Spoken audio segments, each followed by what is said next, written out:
Can I tell you something about Bitcoin, which is so important? So I think Bitcoin is very important because it just shows the fragility of, the traditional financial infrastructure. What replaces the US dollar? And here's where, if you want to just bear with me for a second, it's not Bitcoin that replaces the US dollar.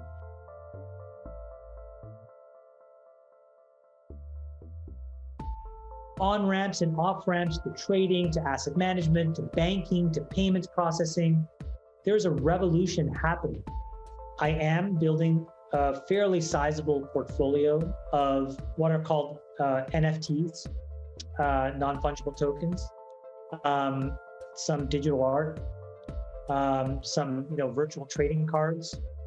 And these may sound crazy to some, but I do think that that's the next frontier of digital currency and digital assets.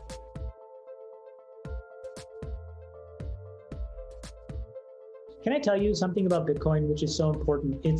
So I think Bitcoin is very important because it just shows the fragility of, the traditional financial infrastructure. If you just look at the quantity and the size of like the M2 money supply as an example, the real question that I think people should be asking ourselves is, okay, if Bitcoin becomes a de facto reserve currency that basically displaces gold, what replaces the US dollar?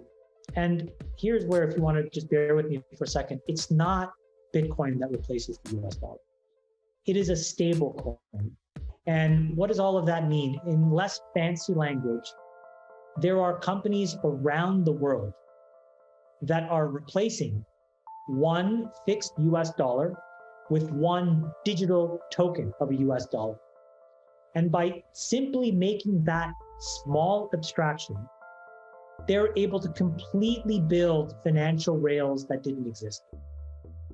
On-ramps and off-ramps to trading, to asset management, to banking, to payments processing. There's a revolution happening. It's not felt as much in the United States because people don't see it because the financial services infrastructure is so robust. But when you look at the developing world, and if you look in any market where there is any form of currency manipulation or currency instability, that's the future. And so, Bitcoin is a canary in a coal mine for a completely virtual, largely anonymous, and we can debate whether that's good or not, financial reality. And so, I think that it's a very important trend that's worth understanding. The other thing is, so many of the dislocations that we've seen won't happen anymore when we go on those rails. So, going back to this whole GameStop debacle, as I've learned more, and as you probably know now too, a lot of this has to do with the arcane way in which stocks are settled. And what I learned was we used to have a T+3, after the trading day, 3 days later is when you'd settle. And it was moving heaven and earth, crying and screaming to move companies to go to T+2.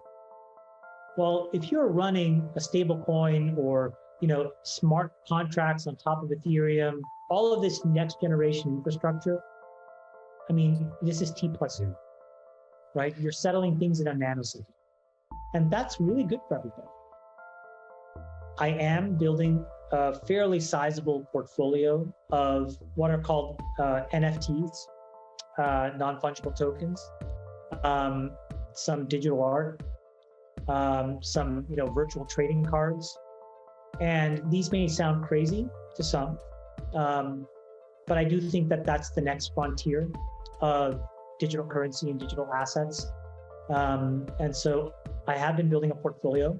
My decision is the team and I will announce it.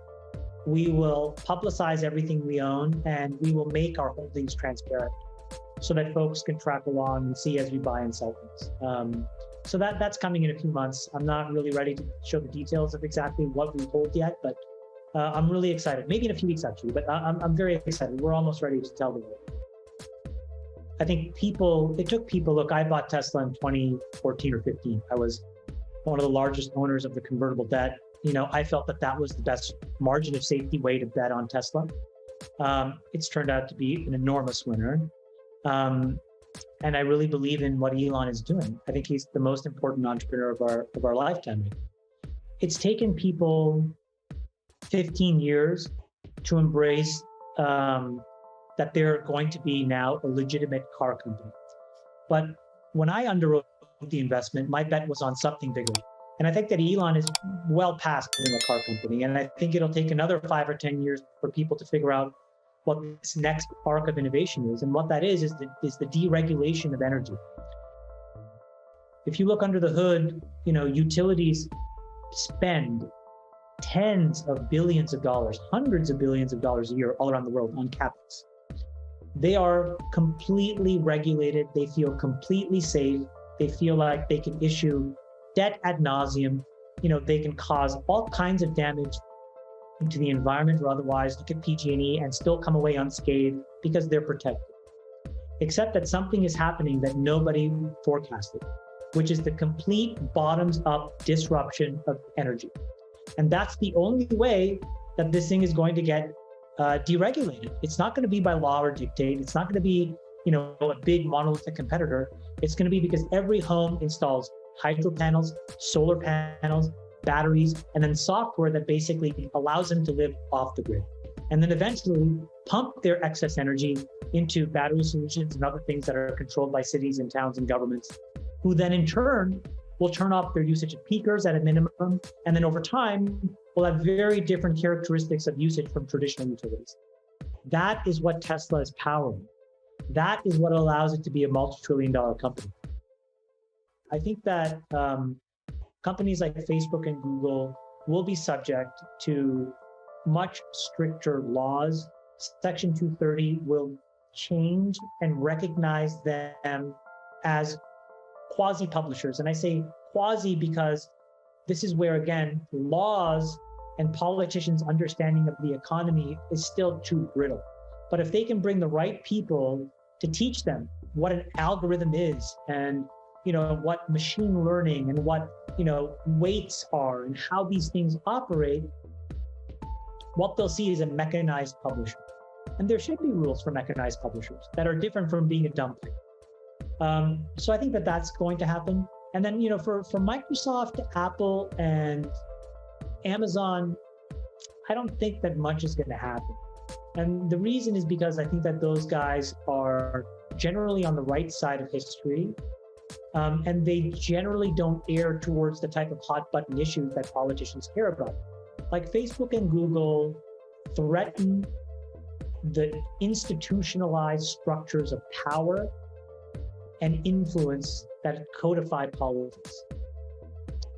Amazon Prime doesn't do that. Getting toothpaste, the next day, it's just not that disruptive. So, the laws will affect the folks that, threaten to disrupt politicians first and foremost.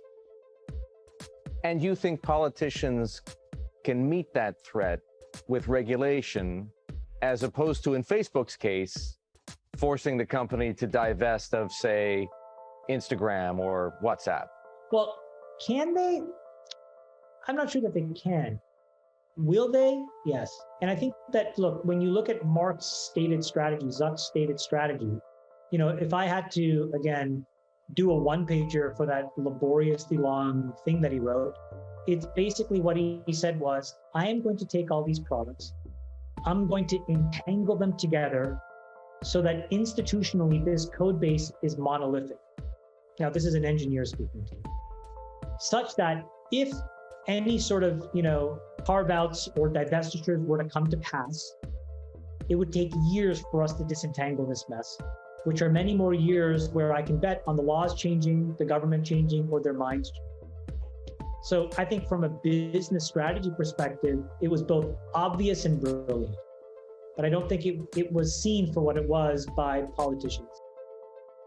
Right now you just want to own the underlying commodity. Like Google didn't choose to be in the USD, US dollar business. Google is a business that's amazing that just happens to get paid in US dollars. Similarly, I'd rather own Bitcoin than try to find the onesie-twosie guy at the edges right now. Now, over the long history of time, there will need to be on-ramps and off-ramps, and companies will be successful. But in the short term, owning that currency and allowing water to find its level, particularly in the developing markets, is huge. And if you don't think that this thing is going to rip when Brazil goes through devaluation, when the Indian rupee continues to get crushed, when you have all of this money trying to get in and out of these countries where there's massive, political instability or monetary or financial instability, you're being naive.